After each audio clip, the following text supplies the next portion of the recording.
Hello everyone, today I'm going to be working on this windswept Sawara cypress, looking very different now than it did when I started the playlist for this tree back in 2015, June 2015. I had to look that up, if I'm honest, to see when it first made an appearance, but yeah, June 2015 it's the first time this tree made an appearance, and it's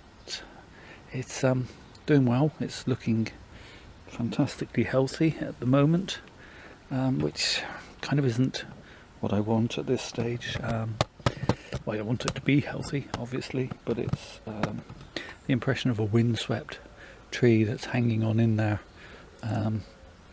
despite being blasted by prevailing winds constantly sweeping in from this direction. This all looks very healthy, stuff going back in the wrong direction, and I've decided in the last few weeks, looking at it, that I'm going to remove this branch. I think it's too low on the tree, and I think the tree will be better for losing it in overall composition. Also, let me see if I can move you in so you can see, but I'm going to have to remove some of this wire, which is digging in quite badly in a couple of places. So yeah, so that's what we're going to be doing today. Quite pleased with the gin at the top. That's looking quite nice now. It's weathered quite nicely. So yeah, I'm happy with that. So let's move the camera back, and I'm going to start taking some of this wire off.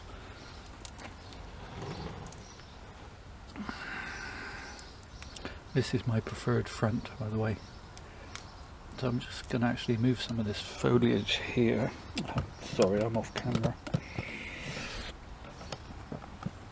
Let me hit that there. Right, going to remove some of this foliage that's pointing back in the direction of the way the wind would be blowing. So I can actually see this bit of wire.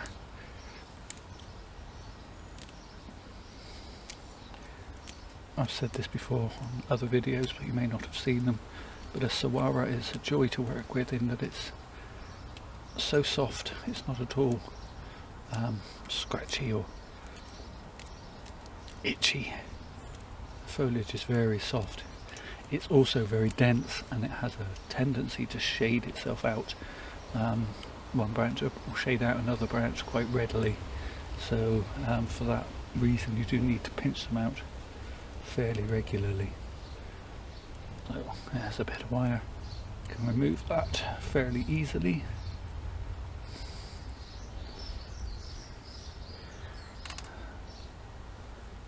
Not sure where the end of this one is.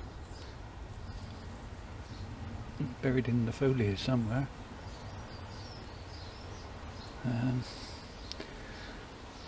I may have to,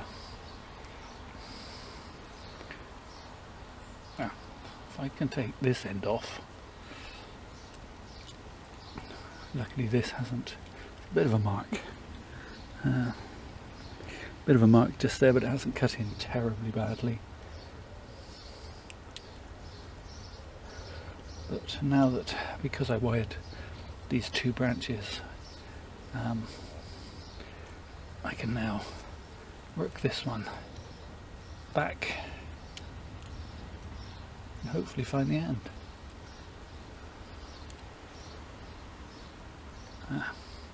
And there it is. Okay, so I'm going to continue on. It's got a few, they're a bit bad, those scars, but I'm just going to have to live with those until they grow out. I'm going to work my way down this tree, removing all the wire, and then we'll come back. Okay, so that's good. I've removed all the wire, and although there's bits of scarring in places where I left it on too long, there's only a couple of places where it's fairly bad, and in this case that's at the back of the tree where it's at its worst, so that's okay. and it will eventually grow out. And the good news is the branches seem to be holding for the time being. So I've removed all the wire, and I had to cut some of it off. Other bits I unwound, and I think, you know, some people will tell you should always cut it off. Other people tell you that it's okay to always unwind. I think you have to judge each tree by its merit, and you know, some trees that have particularly thin bark, for example, you might not want to try and unwrap the wire from, and it probably is better to cut it away. And if you're having to pull the branches around an awful lot to get in to unwrap it, again, probably best that you cut it away. But that's horses for courses for you, and I think that's true about most things in bonsai. And there are rules, which what is the old saying, rules are for rules, and guidelines for wise men. So let's take these things as guidelines rather than rules, shall we? Okay, so I've decided, as I said, I want to get rid of that back branch. I'm pleased with the silhouette I'm starting to get. I still want this branch to come out a little further so we get the triangle, so obviously I'm going to be pinching the top back a lot harder than the bottom, but it all needs to be pruned back quite hard in order to get that battered by the wind look. So let's just start by taking this branch off. I'm going to take it back to here.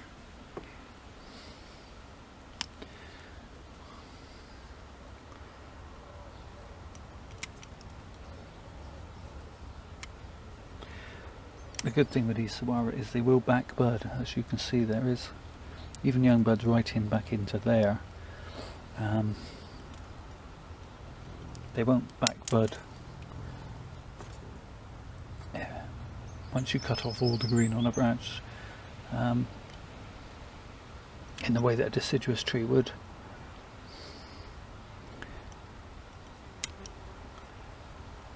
But if I left this live on the end here now, it's possible that it could break further along. I say possible, it's not all, you couldn't guarantee it. But I'm going to take all that off, and then I'm going to gin this branch, but I'll come back and do that in a little while. Oops, banging the camera about. So what I want to do now is take off a whole bunch of this foliage at the back of each branch, and in this case by back of the branch I mean the side where the prevailing wind is sort of battering. That would be the first of the foliage to die off. So all of this is essentially growing in the wrong direction. So I'm going to remove that.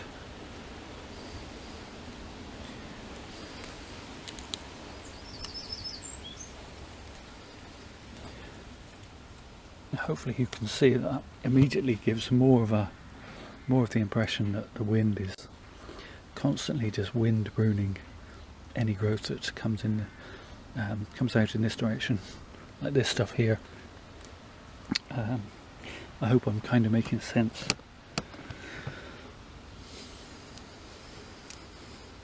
Obviously I'm going to take off anything that's growing downwards.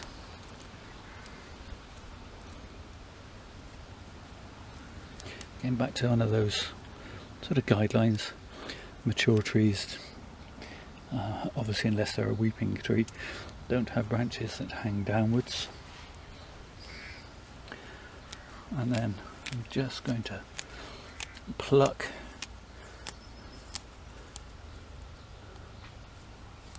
the branch just to remove all this loose shagginess, bring it back to a more of a pad, stop it from growing in on itself and each branch growing in together and becoming one big sort of blob, which is what it was in danger of becoming.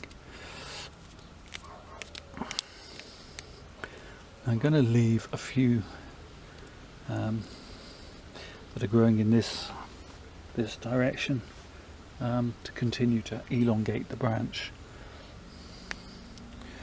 What I'm hoping for is, in fact, I'm going to take off some bits here just to try and expose more of this branch structure.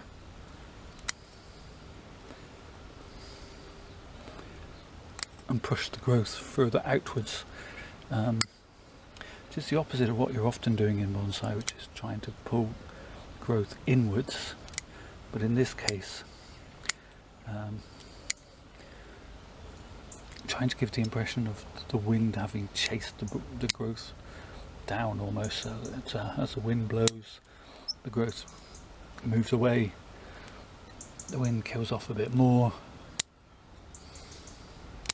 and the tree responds by going out in a direction away from that prevailing wind.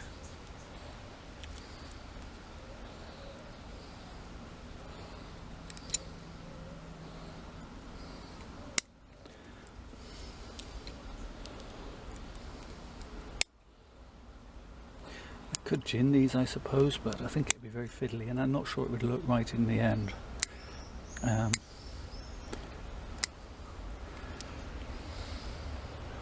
So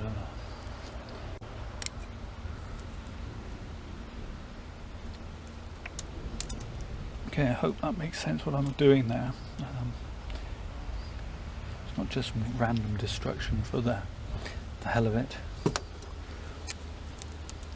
Just want to bring this down a little bit more.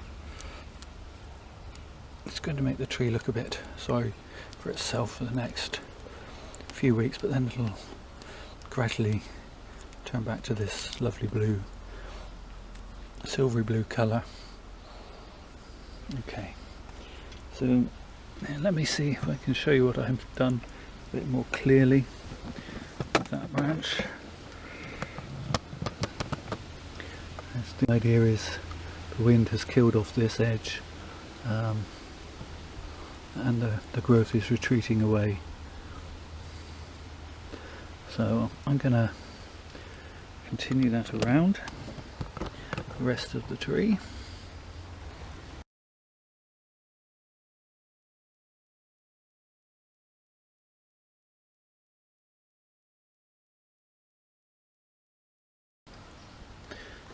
Okay, let's let you have a look. That branch is now looking definitely more wind blown. Let's do this one so you can see the effect again.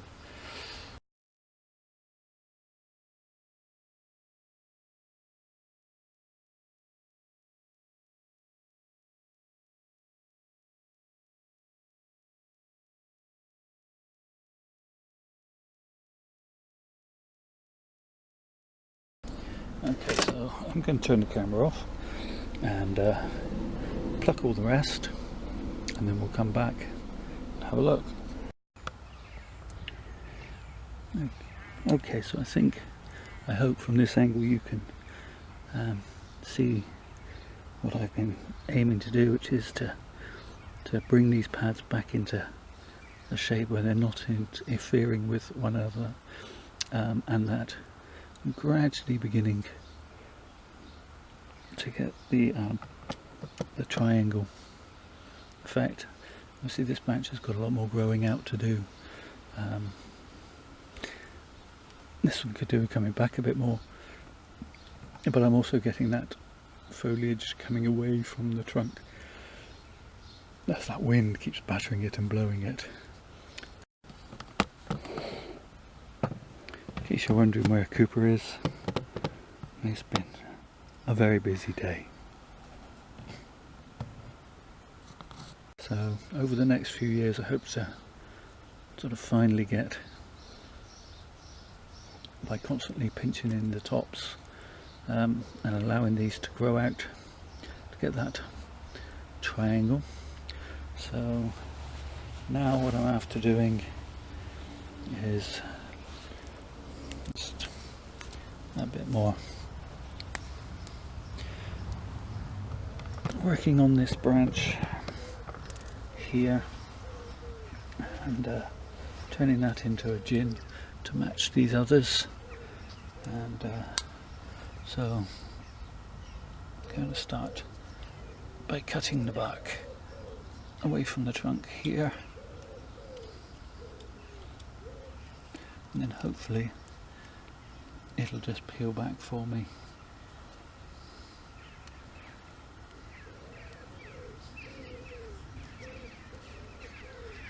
Nice and neatly.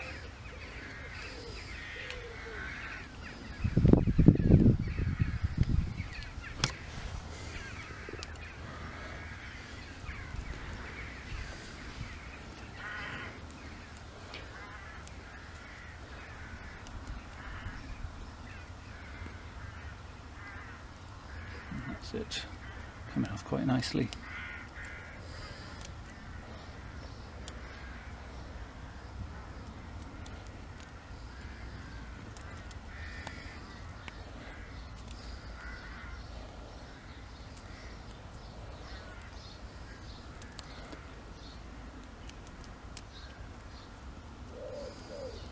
It's always best to peel the bark straight away, because when the sap dries it can often almost glue the bark onto the branch. If that makes sense, it just makes peeling it much harder. So it's always worth not delaying.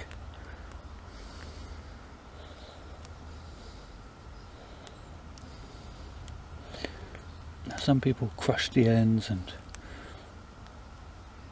do that, and I've done that with some of the others, but I actually want to leave some of these stubbly little pieces on this one and see how that looks. The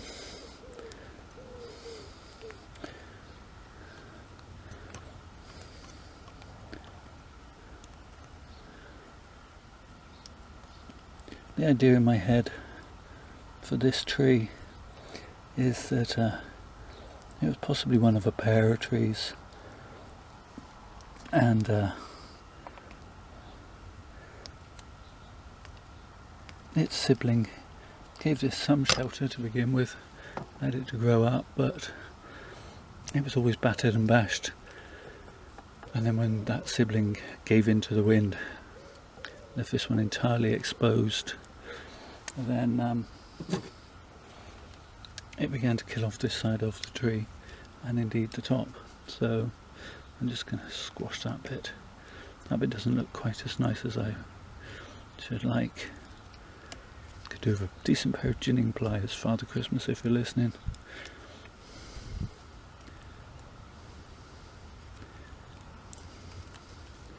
Just a thought, Father Christmas. Okay, so I'm going to let that dry off for a few days, and then I will apply a coat of lime sofa off camera to all these areas of dead wood. So I've removed a lot of furniture. Where on earth did I get the word furniture from? I've removed a lot of foliage from this tree.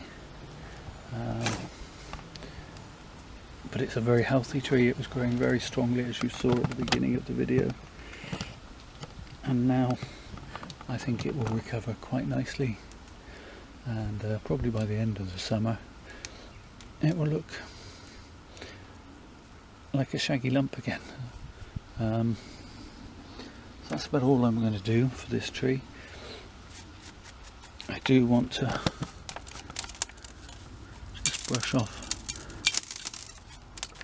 of this foliage, and I'm just going to give the base of the tree a bit of a scrub because it's got a lot of algae and moss growing on the base of the trunk, and I do like the base of this trunk. It's quite knobbly and gnarled looking.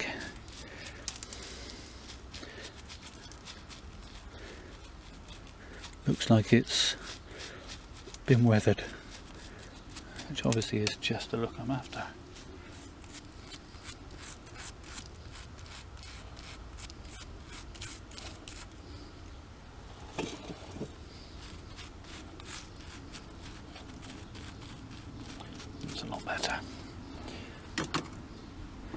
Okay, so there you have it.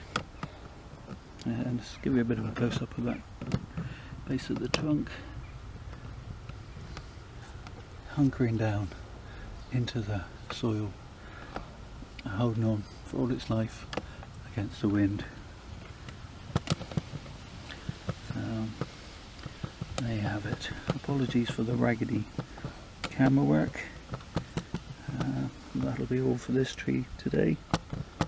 Thank you for watching, and as always, take care of yourselves.